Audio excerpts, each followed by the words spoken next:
waxa ay noqotay astaan ka mid a astaamaha casriga. Way bateen jaadadkeeda iyo qaababkeedu. Qaar waxa ay keenaan dhimasho degdeg ah, halka qaarna keenaan dhimasho aan degdeg ahayn.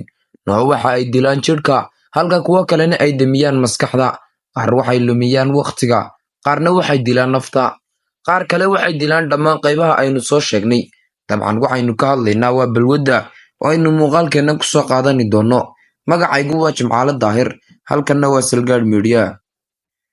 Marka laga warramayo ereyga balwad, dadka badankooda waxaa maankooda ku soo degdega daroogooyinka sida kiniiniga, khamriga iyo sigaarka. Laakiin labaatanayadii sane u dambeeyey waxay maskaxdeennu la soo baxday noocyo cusub oo balwad ah, kuwaasi oo lagu magacaabo balwadaha dabeecadda. Sida xaqiiqada ah, noocyadan cusub ee balwadaha ahi waxay u shaqeeyaan sida maskaxda.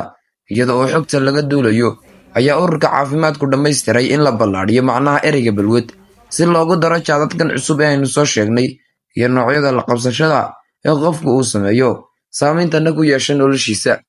Balwadda la qabatimaa waxay leedahay qaybo badan, laakiin kala duwan. Dhammaanteed waa isku mid sida ay u saamayso maskaxda. Inkastoo uu jiro halis ka daran balwaddu, haddana waxaa jira xanuun ka daran balwadda oo ka dhibaato iyo saameyn badan oo isaga gadaashiisa ku qarsoon. Haddaba, muxuu yahay xanuunkaasi?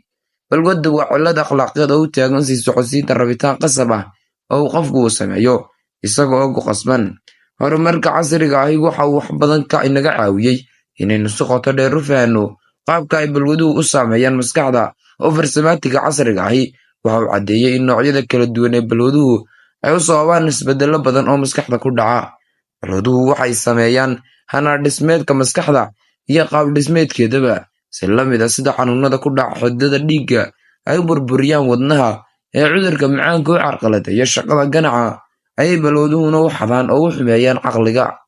Maskaxdu waxa ay dhammaan noocyada raaxaysiga, nayaayirka, iyo shahwadda u diiwaangelisaa si isku mid ah, si ay ha noqdaan daroogo, sigaar, lacag, galmo iyo xataa cuntada dhadhanka wacan. Raaxaysigaasi waxa uu castaan ku reebaa maskaxda isaga oo sii maraya hormoonka la yidhaahdo dopamine. Awoodda balwaduhu waxay ku xidhan tahay inta ay leegtahay xaddiga ay ku soo dayn karto dopamine.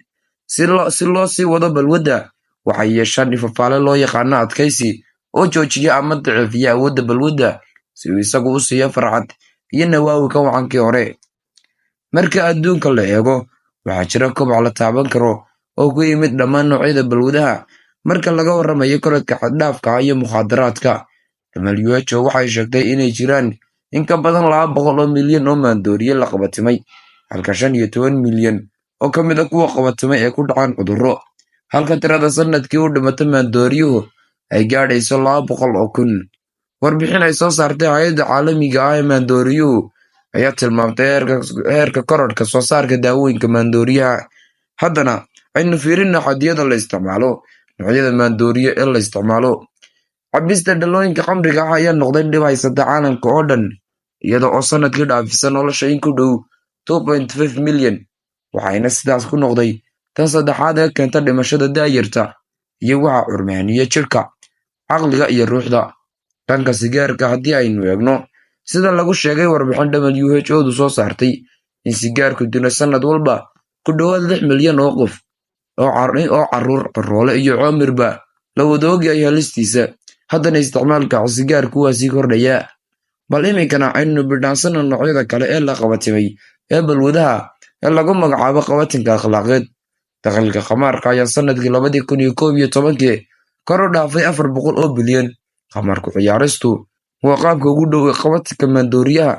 Dhanka kale, marka aynu milicsano qabatinka muuqaalada galmo iyo daawashada sawirrada xunxun, cilmi baadhis lagu sameeyey weydiimaha internetka la weydiiyey oo dhammaa 400 oo milyan ayaa lagu ogaaday in 8 weydiimood mid ka mid ahi tahay weydiin galmo, taas oo ku tusinaysa saameynta uu ku leeyahay bulshooyinka caalamka. Sidoo kale, waxaa jira nooc cusub oo balwo ah oo soo shaac baxay 20-meeyadii sane ee lasoo dhaafay. Noocaasi cusub waa qabatinka balwadaha TV-ga, internetka iyo daawashada ciyaaraha.